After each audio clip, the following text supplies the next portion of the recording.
The armor was cracking. Major Jeffrey Clark ran his fingers along the hairline fractures and felt his stomach drop. He had examined 37 destroyed German tanks in the past 14 months. He had seen Tiger armor that stopped 23 direct hits. He had measured Panther plates that deflected 17-pounder rounds at point-blank range. He had never seen German armor cracking before anyone fired a shot at it. Clark pulled his hand back. The cracks were spreading across the upper glacis plate like a frozen lake starting to break. Dozens of them. Some no thicker than a human hair, others wide enough to fit a fingernail inside. The fractures followed no pattern. They spiderwebbed across the surface in random directions, crossing each other, branching off into smaller cracks, disappearing into weld seams, and reappearing on the other side. Clark had spent 12 years working for Vickers Armstrong before the war. He knew what stress fractures looked like. He knew what happened when metal was pushed beyond its limits. This was different. This looked like the armor was eating itself. Captain Thomas Renshaw climbed onto the hull and knelt next to Clark. Renshaw was the head of ballistic testing at the School of Tank Technology. He had fired more guns at more tanks than anyone in Britain. He looked at the cracks for 15 seconds without saying anything. Then he said the thing both of them were thinking. "This tank has not been hit yet." Clark nodded. The Panther OSFG sitting in front of Building 7 had arrived at Chertsey 4 hours ago. The paint was still fresh. The serial numbers on the turret indicated production in late August 1944. This tank had rolled off the assembly line maybe 3 weeks ago. The British troops who captured it reported no combat damage, no bullet holes, no shrapnel scars, no fire. The crew had simply abandoned it in the middle of a Belgian field and walked away. Now Clark understood why. He pulled a small hammer from his tool belt and tapped the armor. The sound was wrong. It should have been a solid metallic ring. Instead, it was dull, flat, the kind of sound you get from cast iron or cheap steel. Clark tapped again. Same sound.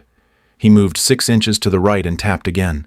This time the sound was different, higher pitched, more brittle. Clark tapped his way across the glacis plate. The sound changed every few inches. Some sections rang like good steel. Others sounded like ceramic. The armor was not uniform. Something had gone catastrophically wrong during manufacturing. Renshaw pulled out a magnifying glass and examined one of the larger cracks. He could see rust forming inside the fracture. That meant the crack was old. Weeks old. Maybe older. This tank had left the factory with defective armor and nobody had noticed. Renshaw followed the crack toward the edge of the plate. It terminated at a weld seam. He looked at the weld more carefully. The bead was rough, uneven. There were gaps in places where the filler metal had not completely penetrated the joint. Renshaw had seen German welds before. They were perfect. This looked like something a first-year apprentice would produce. Clark stood up and walked around to the side of the tank. The side armor was 40 millimeters thick, vertical, no slope, easy to examine. He ran his hand along the surface. More cracks, not as many as the front plate, but enough to be alarming. Clark pulled out a flashlight and shone it at a shallow angle across the armor. The light revealed something worse. The surface was wavy, not smooth. There were ripples in the steel like someone had tried to forge it by hand. Clark had never seen that on German armor before. German plates were machined flat to tolerances measured in tenths of a millimeter. This looked like it had been hammered out in a medieval blacksmith shop. Renshaw joined him. They walked around the entire tank, examining every plate. The turret armor showed the same cracks. So did the gun mantlet. So did the rear plate. Every single piece of armor on this Panther was defective. Renshaw stopped at the engine deck and looked down at the armored louvers that protected the engine compartment. One of them had a crack running completely through. He could see daylight on the other side. He pushed on the louver with his thumb. It flexed. Armor should not flex. Armor should be hard and rigid. This felt like sheet metal. Clark climbed down and walked back to the front of the tank. He needed to think. The Panther was supposed to be the best medium tank in the world. Everyone said so. German engineering, German precision, German quality. The Panther's 75mm gun could kill a Churchill at 1,500 meters. Its sloped armor could deflect British rounds that would punch straight through a Sherman. Captured German crews called it a masterpiece. This tank sitting in front of him was not a masterpiece. This was a disaster wrapped in 45 tons of cracking steel. Lieutenant James Worthington had found the Panther 3 days ago, September 3, 1944, 2 kilometers south of Antwerp. Worthington was leading a reconnaissance patrol when one of his men spotted something massive sitting in the fog. They approached carefully. German tanks did not abandon themselves. Crews defended their vehicles until the ammunition ran out or the engine caught fire. This Panther was sitting alone with its hatches open and its engine cold. Worthington circled it twice before he believed what he was seeing. Sergeant Michael Reeves climbed inside. The interior smelled like diesel and sweat and burnt oil. The gun was loaded, one armor-piercing round in the breech. The radio was still on. A German voice was crackling through static, repeating the same phrase over and over. Reeves did not speak German, but he understood panic when he heard it. The crew had left in a hurry. They had left everything: personal items, rations, ammunition.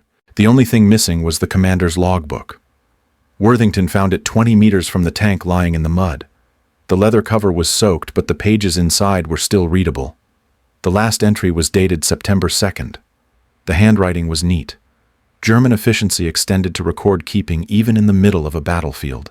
The entry said steering mechanism failure, cannot maintain straight course, ordered to abandon vehicle and proceed on foot to rally point Victor 7. The signature belonged to Oberleutnant Klaus Hartmann. British intelligence had a file on Hartmann, veteran of the Eastern Front, Iron Cross First Class, 19 confirmed tank kills. Men like Hartmann did not abandon functional tanks. Captain Harold Pierce arrived 30 minutes later. Pierce had fought in North Africa. He had been at El Alamein when Rommel threw everything at the 8th Army. He knew German tanks. He walked around the Panther looking at the tracks. They had dug deep grooves in the mud. The left track had cut deeper than the right. Pierce followed the tracks backward. They ran in circles, tight circles. The Panther had been spinning in place before it stopped. The crew had not abandoned this tank because of steering failure. They had abandoned it because the steering had locked up completely. Pierce climbed into the driver's compartment. The steering levers were jammed in the neutral position. He tried to move them. They would not budge. Something inside the transmission had seized. Pierce had seen this before on British tanks. Usually it meant a broken gear or a failed clutch. Usually it meant the tank was dead until someone pulled the entire transmission out and rebuilt it. That took days, sometimes weeks. The Germans had no days. The British were advancing toward Antwerp. The Germans were retreating. Any tank that could not move was a tank that had to be abandoned. It took 2 days to get the Panther onto a transport truck. The recovery crew had to use a Churchill armored recovery vehicle to drag it. The tracks were locked. Nothing turned. The ARV driver hooked up chains and started pulling. The Panther did not move. The driver increased power. Metal groaned. Then something snapped inside the transmission, and the tracks suddenly lurched forward. Whatever had seized had broken loose. The recovery crew got the Panther onto the truck by nightfall. The tank arrived at Chertsey on September 7th. The facility sat on 30 acres of proving ground 20 miles south of London. This was where the British Army tested everything: captured equipment, prototype vehicles, foreign weapons. The engineers at Chertsey had torn apart Tigers and Panzer IVs and Italian mediums. They knew German engineering better than anyone outside the Wehrmacht. They were expecting another example of German technical superiority. What they got was something none of them had seen before. Clark was still standing in front of the Panther, staring at the cracks, when Colonel William Davies walked up. Davies ran the facility. He had been doing this job since 1941.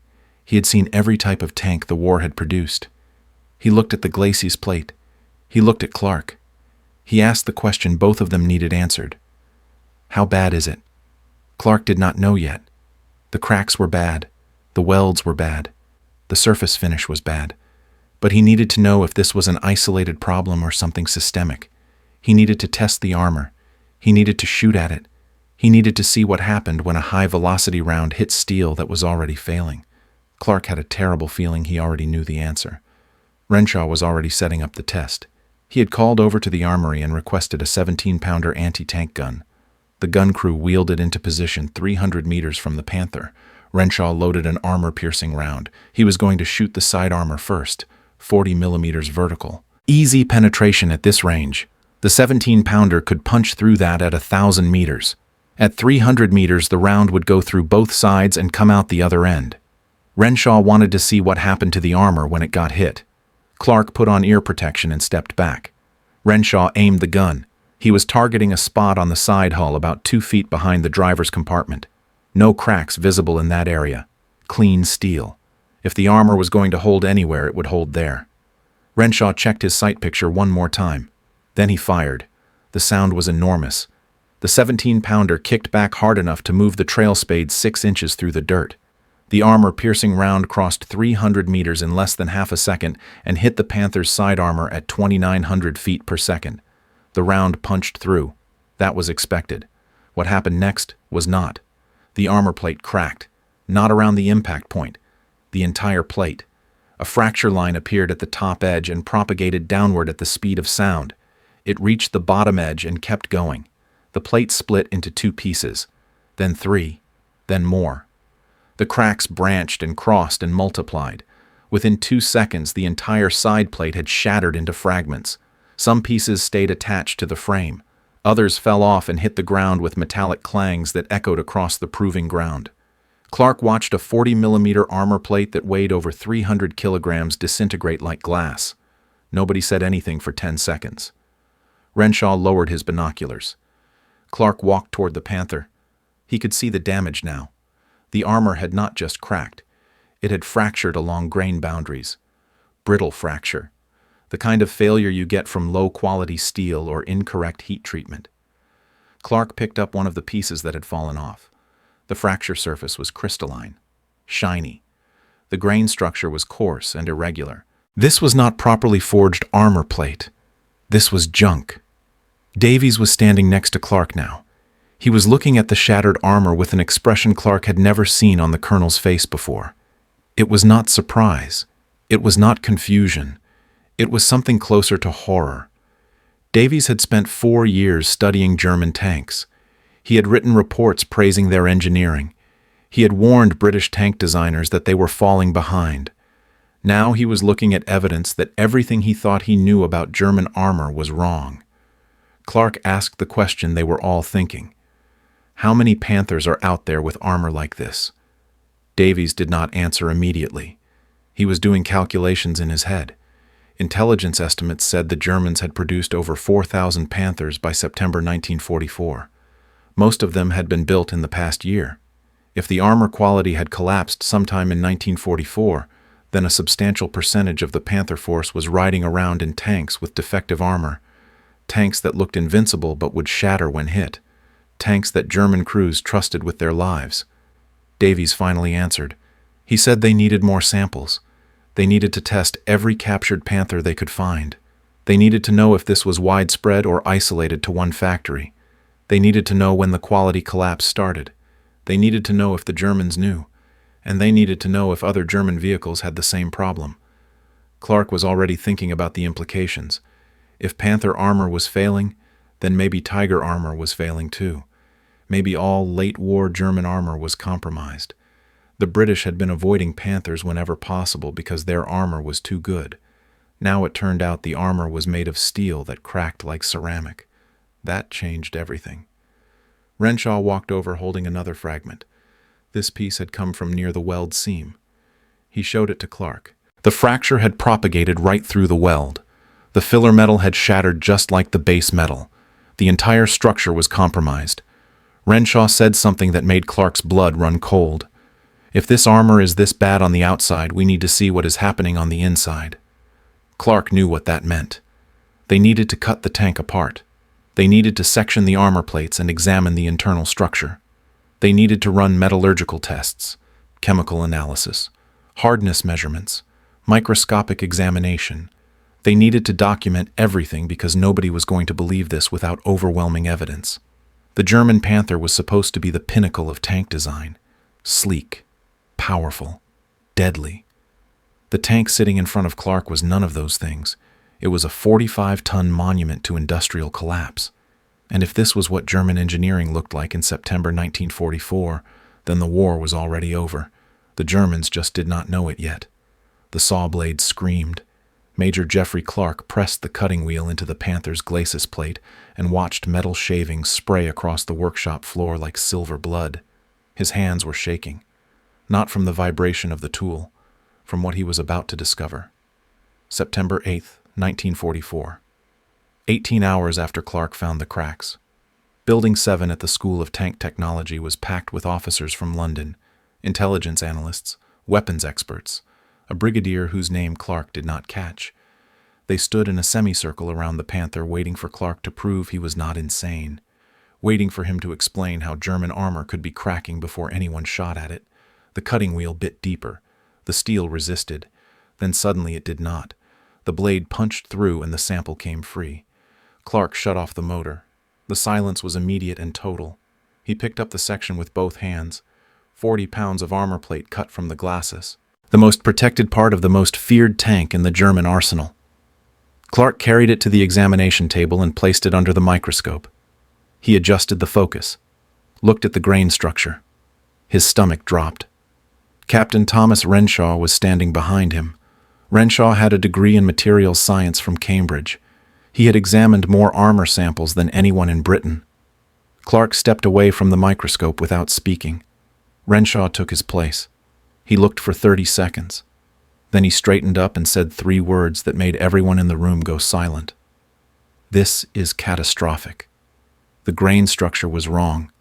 Massive, irregular crystals scattered through the steel like broken glass. Some grains were 10 times larger than others. The boundaries were poorly defined. In places, the structure looked like it had been forged correctly. In others, it looked like cast iron someone had tried to turn into armor by accident. Renshaw had seen thousands of metallurgical samples. He had never seen anything like this come out of a factory and get installed on a combat vehicle.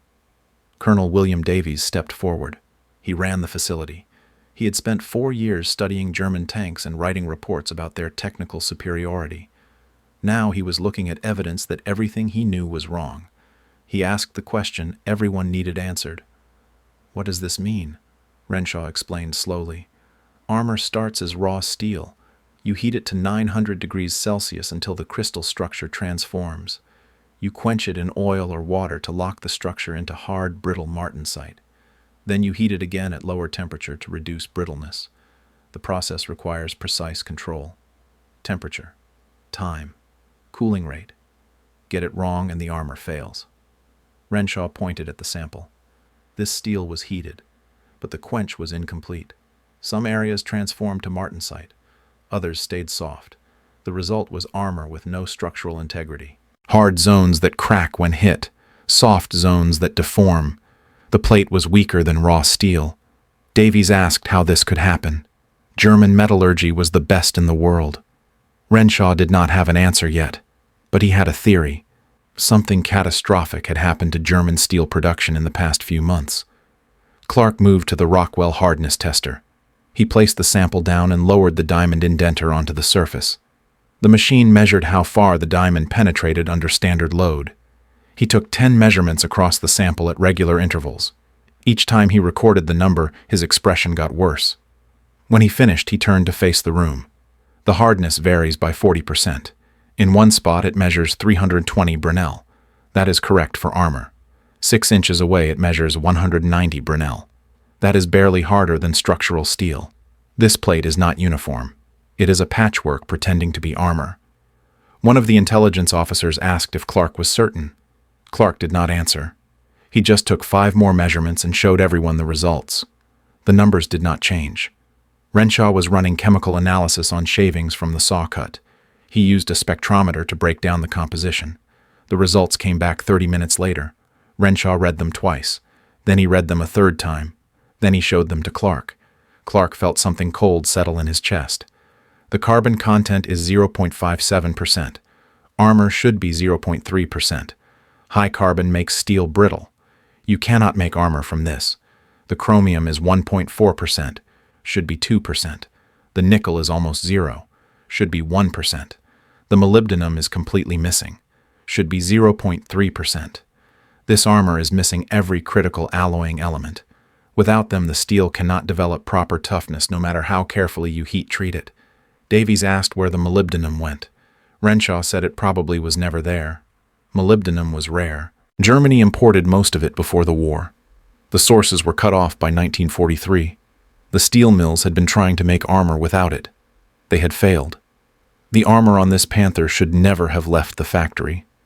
Lieutenant James Worthington found something worse. He was examining a section from the turret when he noticed small, dark spots scattered through the steel. He called Clark over. Clark looked at them under magnification. Slag. Impurities that should have been removed during refining. Good steel had almost no inclusions. This sample was contaminated. The slag particles acted as stress concentrators. When the armor got hit, the cracks would start at the inclusions and race through the steel. The armor was destroying itself from inside. Clark cut more samples. Side armor, turret, rear plate. Every piece showed the same defects. Wrong grain structure, wrong composition, contamination. The entire tank was made from defective steel. Renshaw set up the Charpy impact test. He cut a small bar from the armor, 1 inch square, 6 inches long. He placed it in the testing machine. The machine had a heavy pendulum that swung down and struck the sample. The energy absorbed during fracture measured toughness. Good armor absorbed energy by bending and deforming. Brittle material shattered instantly. Renshaw released the pendulum. It swung down with a sharp crack. The sample broke before the pendulum finished its swing. Renshaw looked at the dial. His face went white. 2 foot-pounds. British armor absorbs 15 to 20. American armor absorbs 25. Tiger armor from 1943 absorbed 12. This absorbed 2. Clark picked up the broken pieces. The fracture surface was crystalline, shiny facets reflecting light. The fracture had propagated along grain boundaries. The grains were not bonded properly. The steel was not a unified material. It was a collection of crystals barely holding together. Someone in the back of the room asked the question everyone was thinking. How many Panthers are out there with armor like this? Clark did not know. Intelligence said Germany produced 300 Panthers per month. If the collapse started in early 1944, then between 1,500 and 2,000 Panthers could be affected. Half the Panther force. Half of Germany's best medium tanks riding into battle with armor that would shatter on first impact. Davies asked if the Germans knew. Clark thought about that. The armor looked perfect from outside. Correct dimensions. Good surface finish. You could not tell it was defective just by looking. You had to cut it open. Run metallurgical tests. Most tank crews never did that. They trusted the factory. They trusted German engineering. They climbed into their Panthers believing the steel would protect them. Then they got hit and discovered it would not. Worthington had a folder.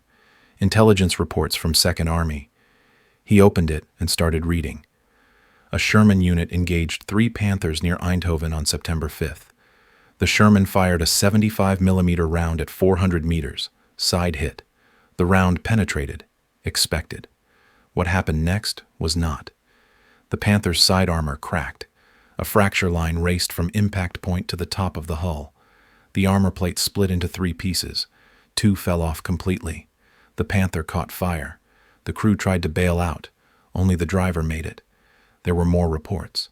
A Churchill unit knocked out a Panther at 600 meters. The 6-pounder round penetrated the front glacis. Impossible at that range. The glacis was 80 millimeters at 55 degrees slope. The 6-pounder should have bounced. Instead, the round went through and the glacis shattered. The Panther burned. No survivors. A Firefly engaged a Panther at 900 meters. The 17-pounder hit the turret. The round penetrated and the entire turret side split open like a cracked egg. The turret lifted off the hull ring and fell sideways. The Panther crew bailed through the gaps in broken armor. 2 made it out. 3 did not. Worthington kept reading. 8 documented cases of Panther armor failing catastrophically in 2 weeks. 8 cases someone wrote down. How many went unreported? Tank battles were chaos. Crews reported kills but rarely described how the enemy died exactly. A knocked-out Panther was a knocked-out Panther. Nobody stopped to examine wreckage and measure crack patterns. Nobody knew the Panthers were killing their own crews. Renshaw found the comparison data. A Panther captured in November 1943 had been tested at Chertsey. British engineers ran the same tests Clark just completed. The 1943 Panther armor was excellent. correct composition, uniform hardness, good toughness, fine, even grain structure. The Charpy test showed 11 foot-pounds. Not as good as British or American armor, but respectable. Good enough for combat. Renshaw placed the 1943 report next to the 1944 results. The difference was devastating. Carbon content up 80%. Alloy content down 60%. Hardness uniformity destroyed. Toughness reduced to 1/6 of previous value. This was not a quality issue. This was industrial collapse. Davies asked when it started. Renshaw checked production records. British intelligence tracked German manufacturing through aerial reconnaissance and signals intercepts. The records showed major disruption in March 1944. Allied bombers hit the Ruhr, steel mills, coke plants, chemical factories. Production dropped 40%. It recovered in April. But the quality never came back. Clark understood. The Germans were bombed into using inferior materials and broken processes. They could still make tanks, roll armor, weld hulls, mount guns, but they could not make the steel work anymore. Supply chains were shattered, skilled workers dead or conscripted. Quality control collapsed. Germany was producing tanks that looked like Panthers, but performed like coffins. The brigadier, whose name Clark did not know, spoke for the first time. His voice was quiet. "How many German tank crews have died because their own armor killed them?" Nobody answered. The number was unknowable, but Clark could calculate possibilities. If 1,500 Panthers had defective armor and each Panther carried a crew of 5, then 7,500 German tank crew were riding in vehicles that would betray them the first time someone shot back. Some had already died. The rest were waiting. Clark looked at the shattered samples spread across the examination table. This was what defeat looked like at the molecular level. Not explosions or heroic last stands. Just bad steel, wrong chemistry, grain boundaries that could not hold. The kind of failure that happened invisibly until suddenly the armor you trusted with your life split open and let the fire in. Renshaw asked what they should do. Davies said brief the tank units immediately. Every British tank commander needed to know Panther armor was no longer invincible. The psychological impact would be massive. British crews had been avoiding Panthers whenever possible. They retreated when Panthers appeared. Now they needed to know the Panthers were vulnerable. More than vulnerable. The Panthers were death traps. Clark had one more thing to say. He looked at Davies. "We need to shoot it again. The glacis plate. The most armored part of the tank. I want to know if it fails the same way the side armor did." Davies nodded. "Set it up." Clark looked at the Panther sitting under electric lights. Somewhere in Germany right now another Panther was rolling off another assembly line with the same defective armor. Another crew was climbing inside, believing German steel would keep them alive. They were wrong. The steel would kill them. Not the enemy. Their own armor. Clark wondered if any of them would ever know why they died. The telegram arrived at 6:47 in the morning. Major Jeffrey Clark was still in Building 7 running hardness tests on armor samples when Lieutenant James Worthington burst through the door holding a yellow slip of paper. Clark looked up from the Rockwell tester and knew immediately something had changed. Worthington's hands were shaking. 4 more Panthers captured overnight. All 4 abandoned by crews without combat damage. All 4 showing armor defects consistent with Chertsey findings. Second Army requests immediate assessment of German tank reliability across all vehicle types. Clark read the telegram twice. 4 more Panthers in one night. That brought the total to 11 confirmed vehicles with catastrophically defective armor. 11 out of how many examined? 12. The failure rate was over 90%. If that rate held across the entire German Panther force, then almost every Panther produced since March 1944 was a death trap waiting to fail. September 20th, 1944. 2 weeks since Clark found the first cracks. 14 days of cutting apart German tanks and documenting failures that should not exist. 14 days of watching British officers react with disbelief as test after test confirmed the impossible. German engineering had collapsed. The armor that was supposed to make Panthers invincible was killing German crews faster than Allied guns. Captain Thomas Renshaw was setting up another ballistic test. He had a 6-pounder anti-tank gun positioned 300 meters from a newly arrived Panther. The 6-pounder was obsolete. British tank units were replacing it with 17-pounders as fast as production allowed. The 6-pounder could barely scratch a Panther under normal circumstances. Renshaw was about to prove normal circumstances no longer applied. Colonel William Davies arrived with 2 men Clark did not recognize. One wore the uniform of a brigadier. The other wore civilian clothes and carried a briefcase marked with security classifications Clark had never seen before. Davies made introductions. Brigadier Charles Keating from 2nd Army Intelligence, Dr. Edward Mills from the Ministry of Supply Metallurgical Research Division. Both men had traveled from London overnight to see the Panther tests firsthand. Keating got straight to the point. His tank units were reporting Panther kills at rates that made no sense. British tanks were destroying Panthers at ranges where penetration should be impossible. Crews were reporting catastrophic armor failures, plates splitting apart, turrets cracking open, side armor peeling off in sheets. Keating needed to know if this was real or if his tank commanders were exaggerating success rates to look good in reports. Clark said it was real. He gestured at the examination tables covered with armor samples. Every piece showed the same defects: brittle fracture, poor grain structure, wrong chemical composition, inadequate alloying. The steel was junk. Keating asked how long this had been going on. Clark said probably since March, maybe earlier. Thousands of Panthers could be affected. Mills opened his briefcase and pulled out documents, intelligence reports from agents inside Germany, aerial reconnaissance photographs of Ruhr steel mills, intercepted German industrial production memos. He spread them across a table like evidence at a trial. Mills said British intelligence had been tracking German steel production for 2 years. The bombing campaign against the Ruhr had inflicted catastrophic damage. Furnaces destroyed, rail lines cut, coal supplies disrupted. The mills were still operating, but output quality had collapsed. Mills pointed at a photograph showing a steel mill with half the roof missing. This facility produced armor plate for Panthers and Tigers. It was hit by RAF bombers in February 1944. The main rolling mill was destroyed. The Germans rebuilt it using salvaged equipment and forced labor. Production resumed in April, but the quality control systems were gone. The skilled workers were dead or conscripted. The replacement workers had minimal training. Mills said the Germans were essentially guessing at proper heat treatment parameters. The molybdenum problem was worse. Mills had chemical analysis data from 6 different German armor samples captured between June and September. Every single sample showed near zero molybdenum content. The Germans had run out completely.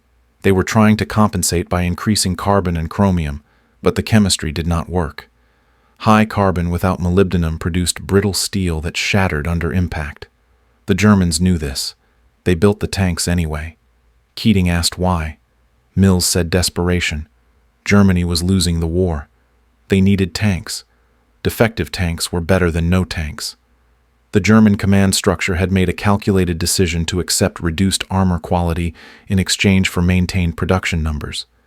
They were gambling that psychological impact and superior guns would compensate for compromised protection. They were wrong. Renshaw interrupted. The ballistic test was ready. Keating and Mills followed Clark outside to the firing range.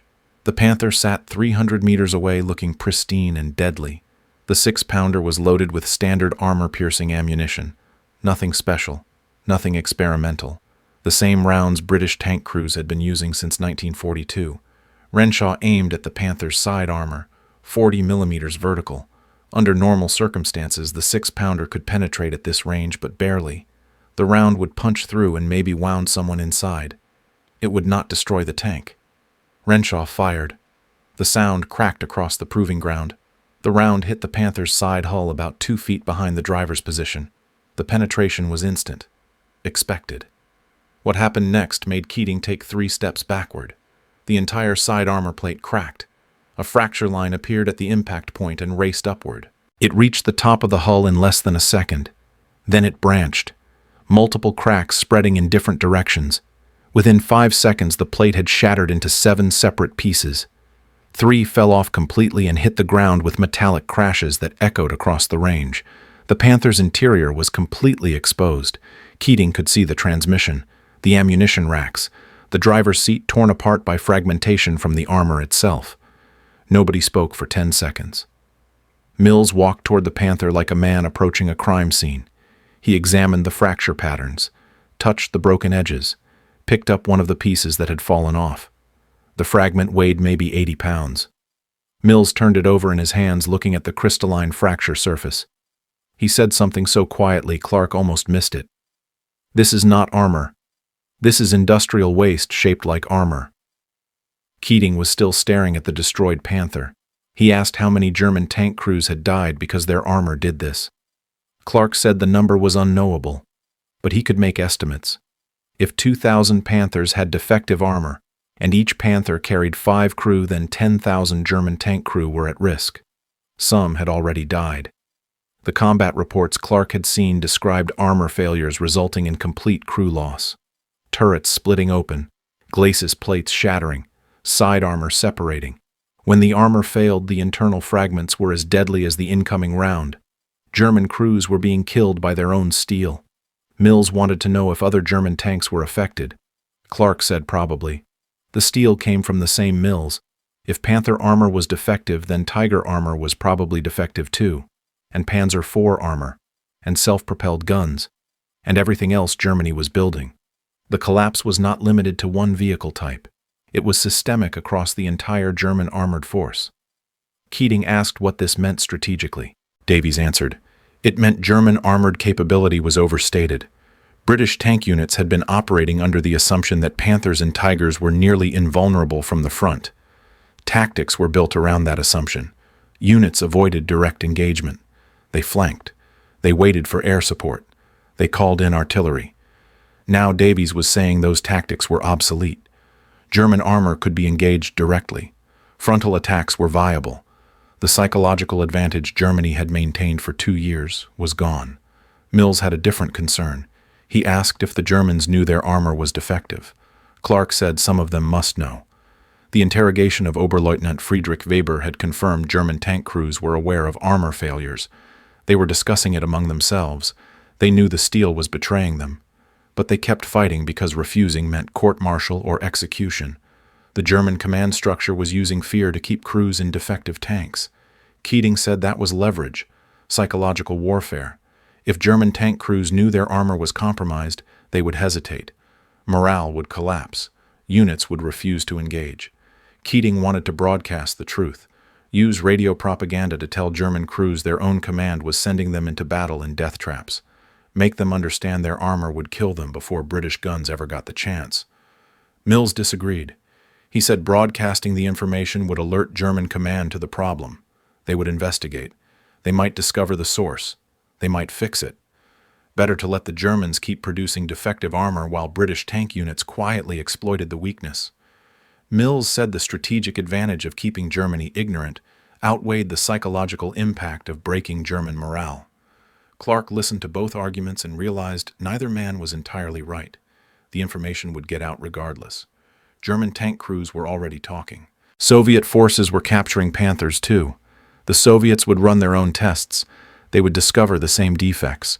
Within months, everyone would know German armor had failed. The question was not whether to reveal the information, but how to use it before revelation became inevitable. Davies made the decision. Brief British tank commanders immediately. Change tactical doctrine to take advantage of German armor weakness. Prepare propaganda materials but hold them in reserve. Use them only if German morale showed signs of recovery. And most importantly, document everything. Every test, every failure, every combat report. When the war ended, Clark wanted comprehensive evidence showing exactly how and when German industrial capability collapsed. Worthington brought more news. A captured German engineer had been interrogated at a facility in Belgium. Hauptmann Otto Schneider, former quality control supervisor at a Panther production facility in Kassel. Schneider had defected 3 days ago. He was providing detailed information about German tank manufacturing. The information was devastating. Schneider said the Kassel facility was producing 30 Panthers per month. Quality rejection rate was 40%. 40% of completed tanks failed final inspection. Armor showed visible defects. Welds were inadequate. Mechanical systems malfunctioned. The facility should have scrapped the rejected tanks. Instead, they were ordered to ship them anyway. Schneider protested. He was threatened with transfer to a punishment battalion. He approved the defective tanks and kept records documenting every failure. When the facility was evacuated ahead of Allied advances, Schneider took the records and walked toward British lines. Clark read Schneider's testimony. The engineer described systematic breakdown of quality control across German tank production. Skilled workers were being drafted to fill combat losses. Replacement workers received minimal training.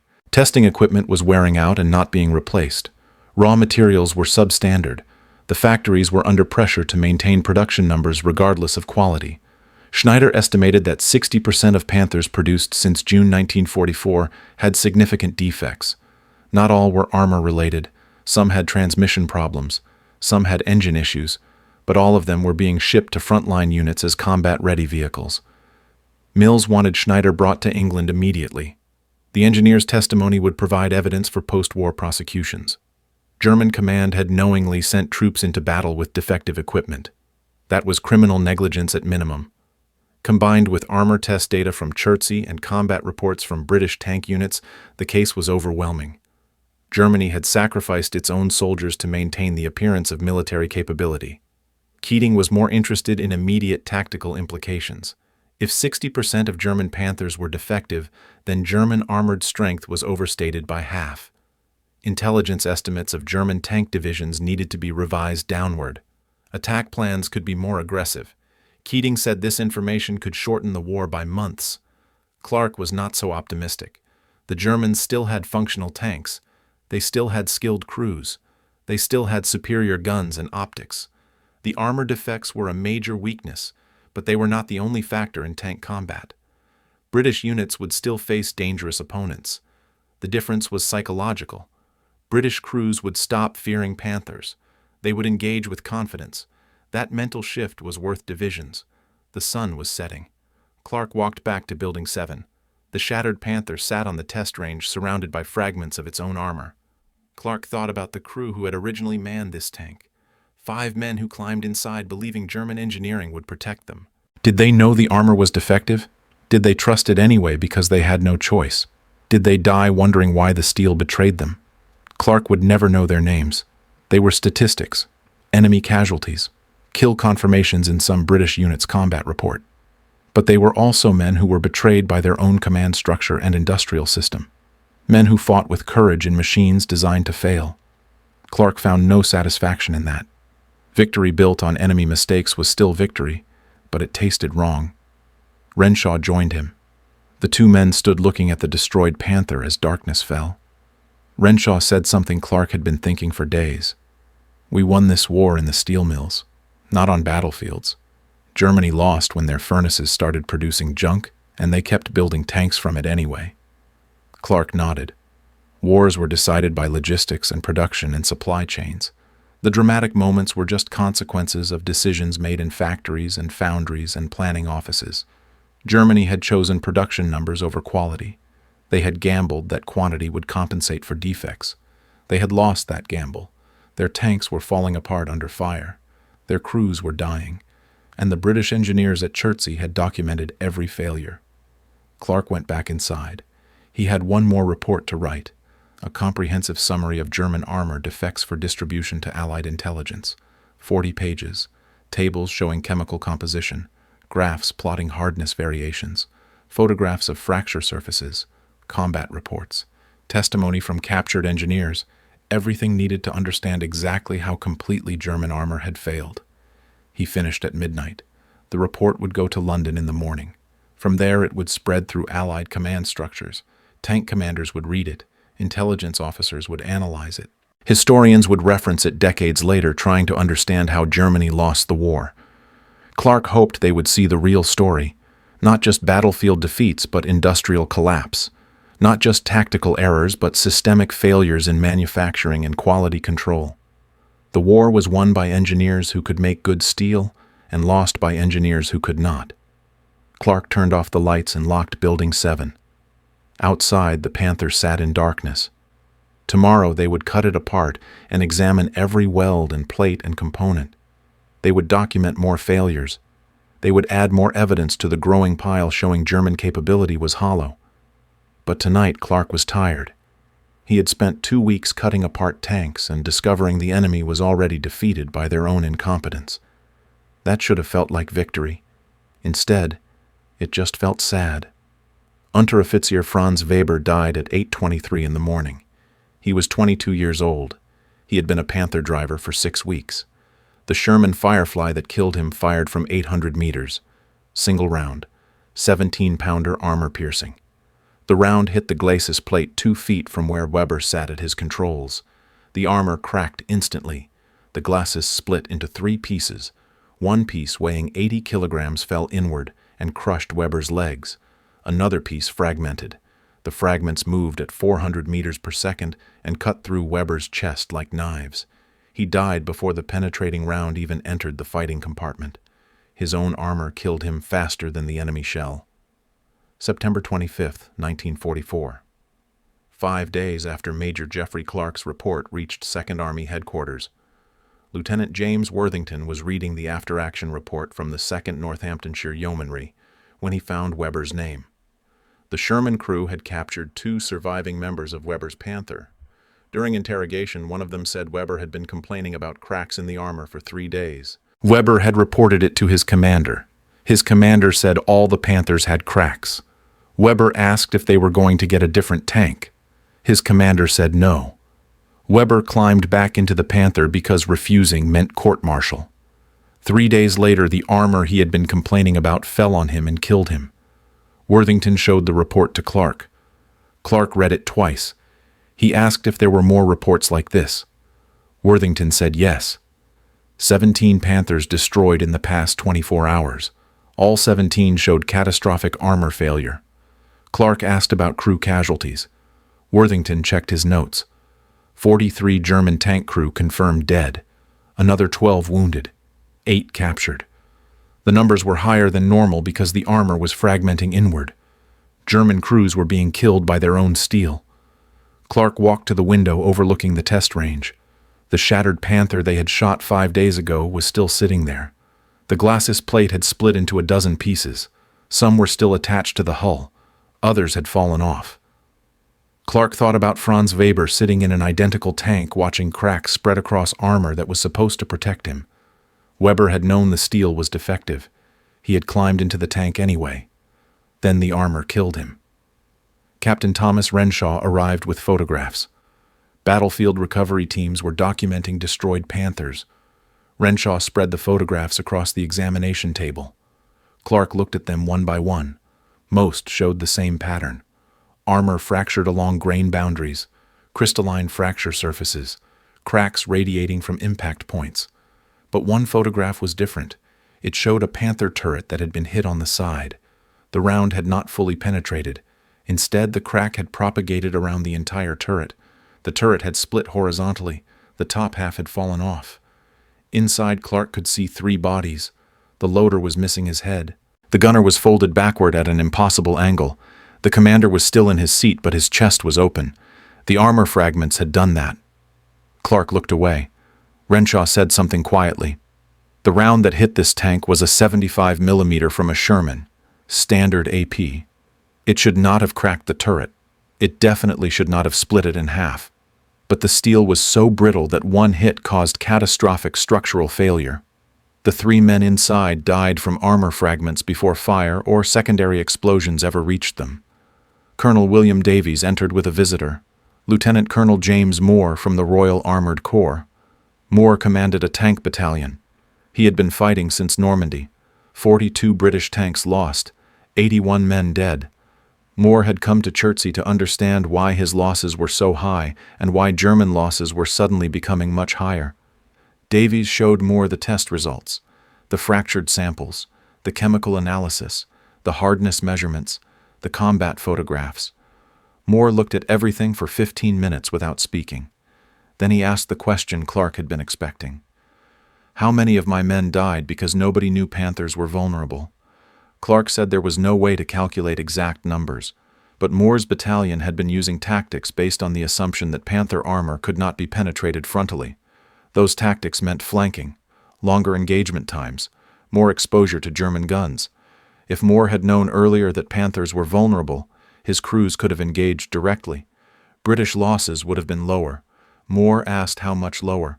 Clark said maybe 20%, maybe 30%. Moore did the math in his head. That meant 16 of his dead crew might still be alive if someone had discovered the armor defects sooner. Moore did not say anything for 30 seconds. His jaw was tight. Then he asked what he should tell his crews now. Davies said, "Tell them the truth. German armor is defective. Panthers can be killed frontally at combat ranges. Engage with confidence." Moore looked at the shattered Panther on the test range. He said his crews had been afraid of Panthers for 4 months. That fear had cost British lives. Now he was supposed to tell them the thing they feared was made of junk. Moore asked if he could bring his gunnery officer to shoot a Panther. His crews needed to see it fail. They needed to watch the armor crack. They needed to understand the enemy that had killed their friends was vulnerable. Davies agreed. 2 days later, Moore returned with Captain Robert Hayes. Hayes had been a tank gunner since 1941. North Africa, Italy, Normandy. He had engaged Panthers twice and missed both times. Hayes said shooting at something you believed was invincible made accurate fire difficult. The psychological weight was crushing. His crews hesitated when Panthers appeared. That hesitation cost lives. Renshaw prepared a fresh Panther, captured near Nijmegen 4 days ago. Hayes walked around it twice, touched the glasses, ran his fingers along pre-existing cracks. He looked at Clark and asked if this was real. Clark said every Panther they tested showed identical defects. Hayes said his loader died because a Panther shot first. The loader's name was Thomas Marsh. He was 19. Hayes had been training Marsh for 3 months. Marsh died because Hayes hesitated to fire at the Panther. Hayes had believed the armor was too thick. He had tried to flank instead of engaging directly. The Panther killed Marsh before Hayes could get into firing position. Hayes wanted to shoot from combat range, 600 meters, using his own Firefly's 17-pounder. The gun was positioned. Hayes loaded the round himself. He aimed at the glacis, the part of the Panther that had made him hesitate, the part that had cost Thomas Marsh his life. Hayes checked his sight picture 3 times. Then he fired. The round hit center mass on the glacis. The armor cracked instantly. The glacis plate split vertically, then horizontally. Within 3 seconds, the entire front of the Panther had shattered into fragments. Several pieces fell off completely. The driver's compartment was exposed. Hayes lowered his binoculars. His hands were shaking. He said if he had known 4 months ago, he could have killed that Panther before it killed Marsh. Moore wanted every crew in his battalion to see this. Over the next 2 weeks, British tank units rotated through Chertsey. Crews came in groups of 20. They watched Panthers fail. They examined armor samples. They listened to Clark explain why German steel was defective. Most importantly, they shot Panthers themselves. Each crew fired 1 round. Each crew watched the armor shatter. The psychological transformation was immediate and visible. Men who had been afraid started talking about hunting Panthers. The fear was gone, replaced by confidence and anger. The combat results were immediate. British tank crews stopped avoiding Panthers.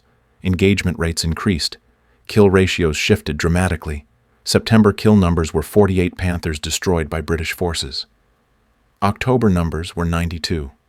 November was 137. The increase was attributable directly to British crews understanding Panther armor was vulnerable. But the German side of those numbers told a darker story.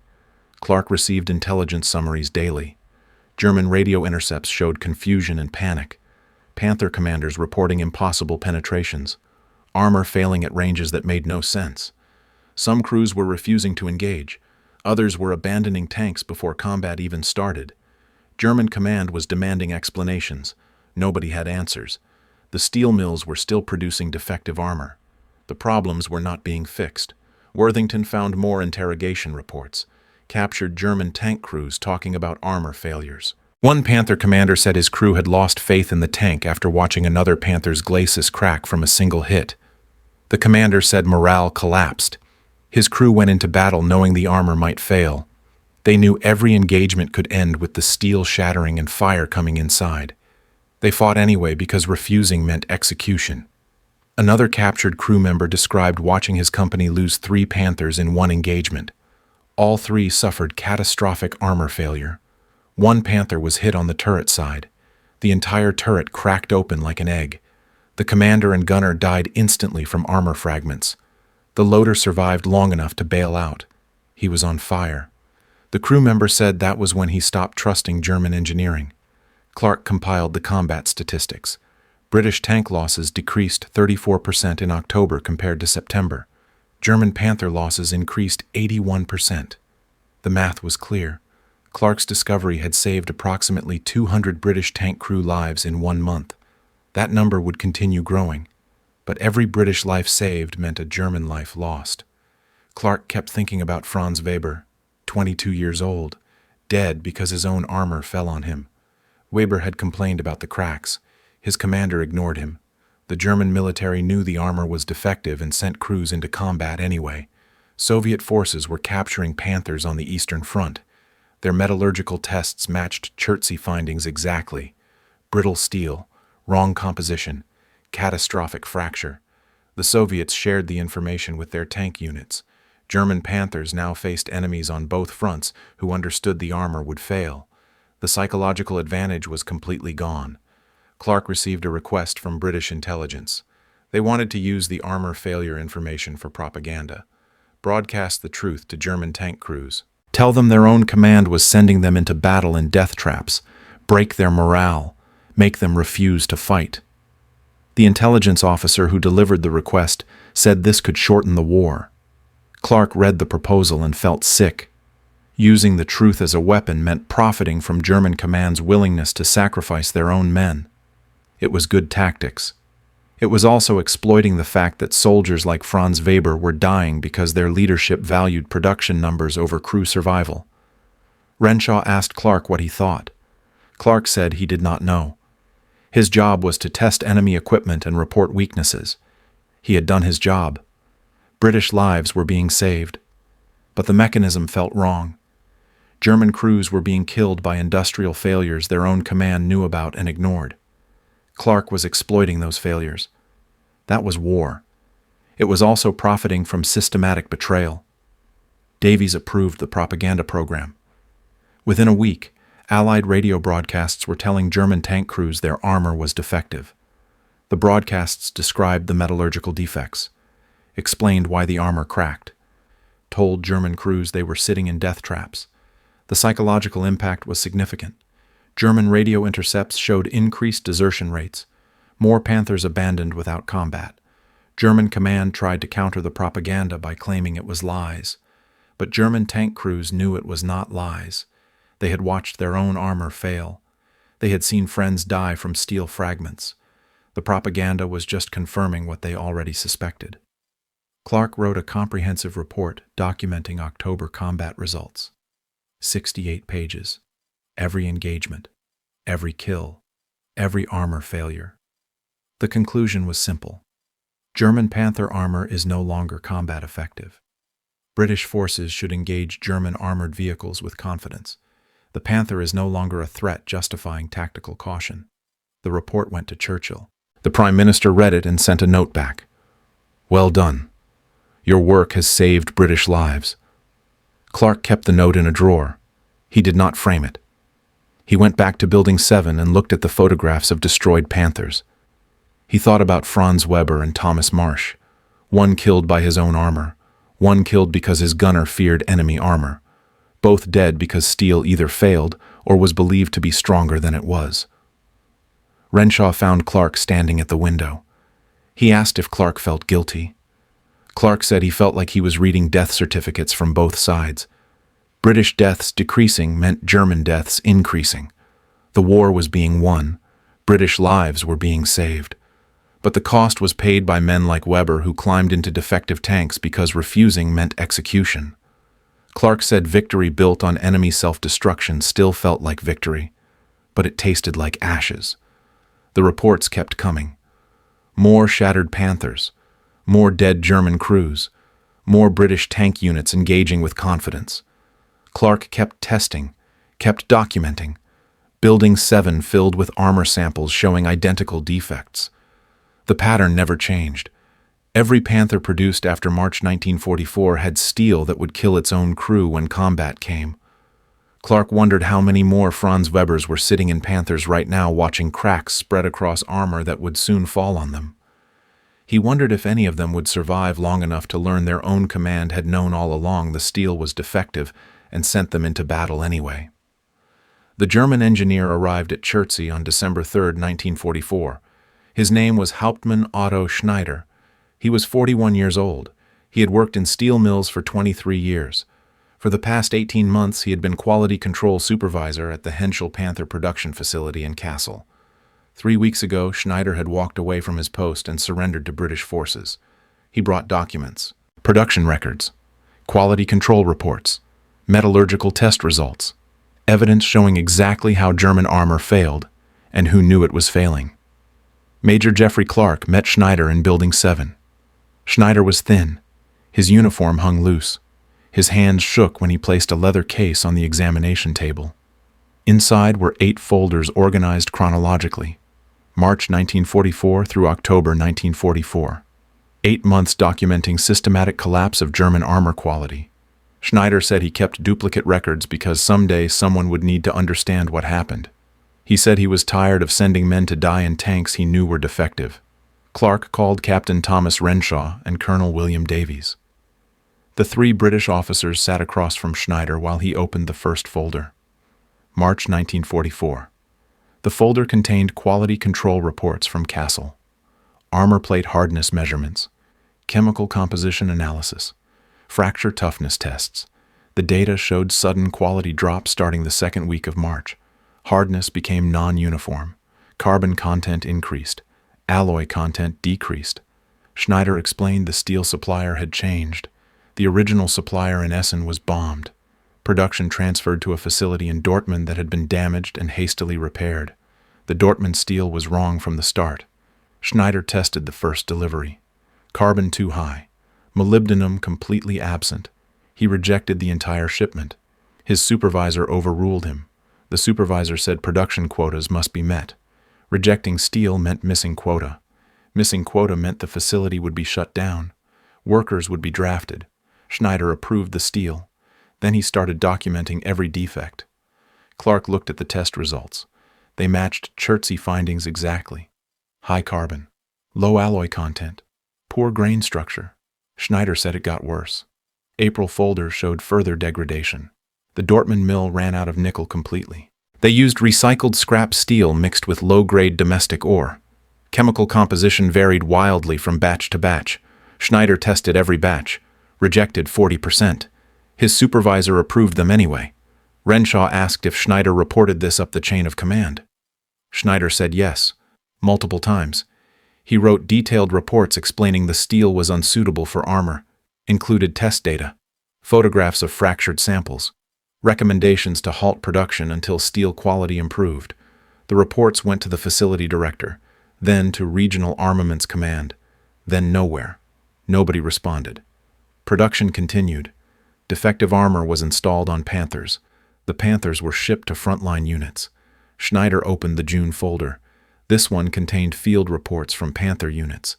Schneider had requested feedback from combat units receiving tanks from his facility. The reports described catastrophic armor failures. One unit reported losing 3 Panthers in a single engagement. All 3 suffered complete glacis failure from frontal hits that should not have penetrated. Another unit reported a Panther turret splitting horizontally after a side hit from a 76mm gun. The reports were classified. Schneider saw them because he had contacts who believed someone needed to know the truth. Clark read the field reports. They were dated June through August 1944, months before British forces captured the first Panther with visible cracks. The Germans had known. They had documentation, evidence from combat units, metallurgical test data from facilities like Kassel. They knew the armor was killing their own crews. They kept producing Panthers anyway. Davies asked why. Schneider said desperation. Germany was losing. Tank production was the only metric showing positive numbers. If production stopped, the psychological impact would be catastrophic. Leadership decided maintaining production numbers was more important than steel quality. Schneider said there were meeting minutes documenting this decision. He did not have copies, but he had seen them. Senior armaments officials discussing the trade-off between quantity and quality. They chose quantity. They knew crews would die. They decided dead crews were acceptable if it meant more tanks in production statistics. Renshaw looked at chemical analysis data from the August folder. Molybdenum content 0 in every sample. Nickel below 0.1%. Chromium inconsistent. Some samples 2%, others 0.8%. The steel was not just low quality, it was random. Schneider said that was when he realized the entire system had collapsed. Quality control meant nothing if incoming material was garbage. He could reject bad steel, but his supervisors would approve it. He could document defects, but nobody would act. His job had become theater. He was pretending to maintain standards while signing off on armor that would kill German tank crews. Clark asked when Schneider decided to defect. Schneider said October 23rd. A Panther from his facility was destroyed near Aachen. The crew survived. They were rotated back to Kassel for debriefing. Schneider attended. The commander described what happened. They engaged a Sherman at 400 meters. The Sherman fired first. The round hit the glacis. The glacis cracked vertically. The crack propagated through the entire plate in under 2 seconds. The plate split into pieces. One piece fell inward and killed the driver instantly. Another piece fragmented and wounded the radio operator. The commander said they abandoned the tank and ran. He said he had been a Panther commander for 8 months. He had never seen armor fail like that. Schneider reviewed production records for that specific Panther. Tank number 47331, produced July 1944. Armor supplied by Dortmund Mill. Steel batch D773. Schneider had tested that batch. Carbon content 0.61%. Chromium 1.1%. Nickel 0.04%. Molybdenum 0. He had rejected the batch. His supervisor approved it anyway. Schneider knew when he signed the quality control documents that the armor was defective. He signed anyway because refusing meant court-martial. Now a 20-year-old driver was dead because steel batch D773 had fallen on him. Schneider's voice dropped to barely above a whisper. That was when I decided the war was already lost, and staying in Germany meant participating in murder. He took his duplicate records, walked away from the Kassel facility during an evacuation drill, made contact with resistance members who moved him west, crossed into British lines near Aachen on November 19th, surrendered and asked to speak with British intelligence about German armor production. He wanted someone to know the truth before the war ended and evidence was destroyed. Davies asked if other facilities had similar problems. Schneider said all of them. He had contacts at Tiger production facilities, Panzer IV facilities, self-propelled gun facilities. Every facility using steel from bombed and rebuilt mills was experiencing quality collapse. Schneider estimated 70% of German armored vehicles produced since April 1944 had significant armor defects. Clark did the math. German production records indicated approximately 6,000 Panthers built between April and November 1944. If 70% were defective, that meant 4,200 Panthers with armor that would fail catastrophically under fire. Each Panther carried 5 crew.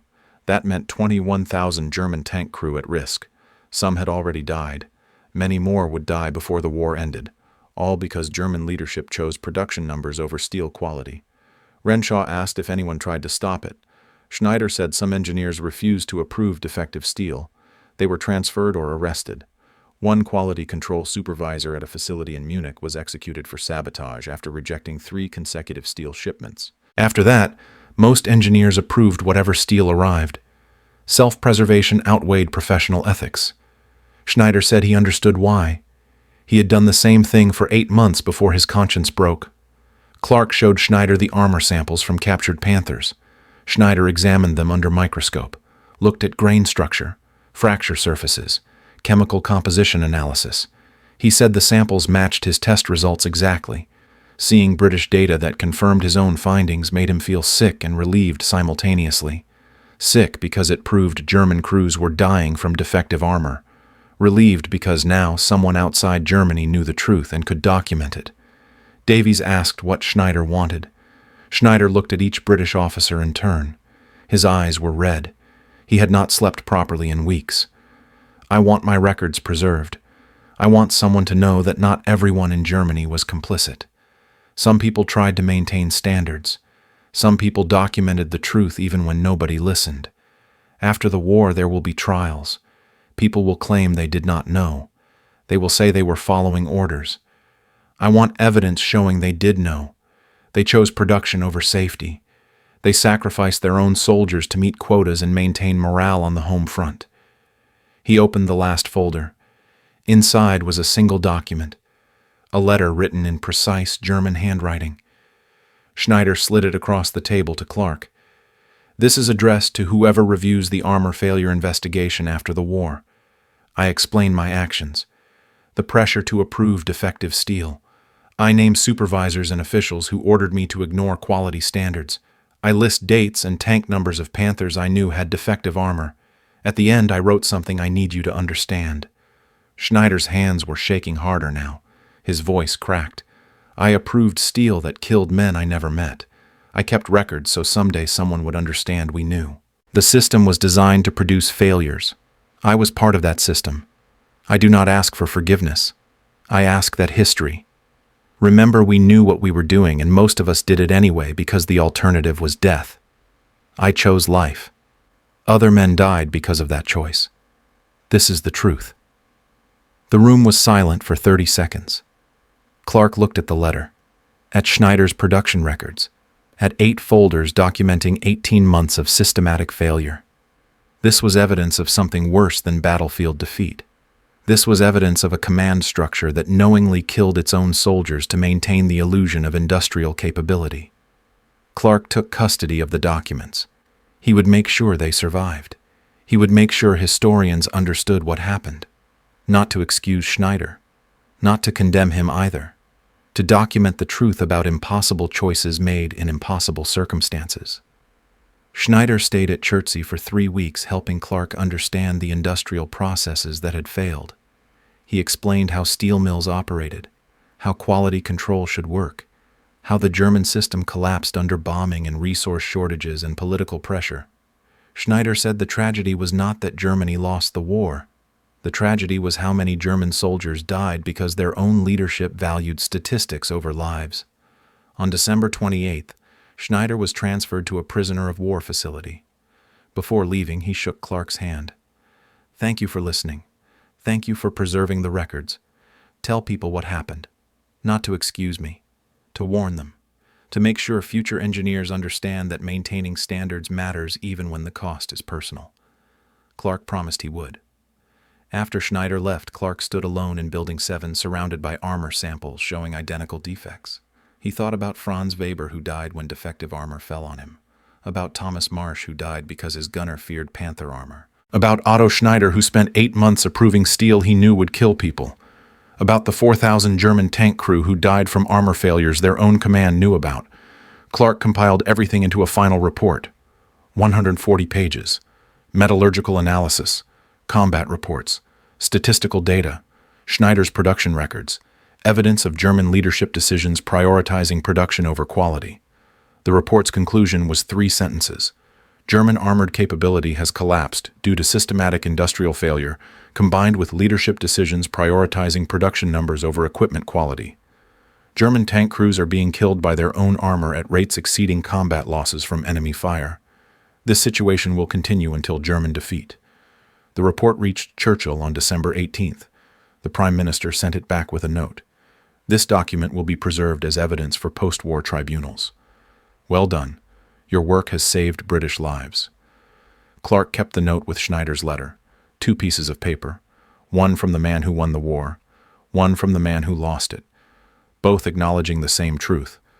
Wars were won and lost in steel mills as much as battlefields, and the cost was always paid by men who climbed into tanks, trusting the people who built them. The war ended 5 months later. British tank forces had destroyed over 900 Panthers by then. Approximately 70% showed catastrophic armor failure. German tank crew casualties exceeded 4,000, killed directly attributable to armor defects. The numbers would have been higher, but many Panthers were abandoned by crews who no longer trusted the steel. Clark testified at post-war tribunals, presented his 140-page report, submitted Schneider's production records, described systematic failure of German armor and leadership decisions that allowed defective tanks to be shipped to combat units.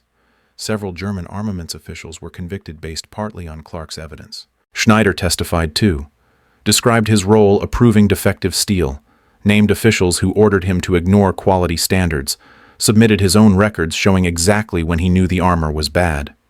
The tribunal convicted Schneider of criminal negligence. 8 years. Clark visited Schneider once in prison. They talked for 2 hours about responsibility and impossible choices, and whether justice for dead soldiers meant anything when everyone involved was following orders from people who were desperate. Before leaving, Clark asked what Schneider would do after prison. Schneider said he would write. Document everything. Describe how systems failed and people made choices and men died. Not to excuse himself. To warn future engineers that maintaining standards matters even when the cost is personal. Clark said that was worth 8 years. Schneider smiled for the first time. Maybe it is. Clark returned to England. He kept the armor samples in his office. Students asked about them. Clark would explain grain structure and chemical composition and why German armor failed. Then he would tell them about Franz Weber and Otto Schneider and Thomas Marsh. About impossible choices and systematic failures. About how engineering was not just mathematics and materials science, but also responsibility for lives that depended on whether you approved the steel or rejected it. The students would leave understanding that every signature on a quality control document was a promise. Sometimes people broke those promises because they had no choice. Sometimes they broke them because they were afraid. Either way, the cost was paid by men who trusted the steel to protect them. Clark died believing those lessons mattered. The armor samples were donated to the Imperial War Museum. Schneider's documents were archived. The letter explaining why he chose life over integrity was preserved. The production records listing every defective tank he approved were filed as evidence. Franz Weber's name was never recorded. He was just another casualty statistic. But his death taught something. Bad steel kills. Leadership that prioritizes production over quality kills. Systems that force engineers to choose between professional ethics and personal survival kill. The Panther sitting on the Chertsey test range was eventually scrapped. But photographs survived. Shattered glacis plates, fractured turrets, armor fragments with crystalline fracture surfaces. The images became teaching materials. Clark would have approved. The dead deserved to teach the living. That was the only way their deaths meant anything.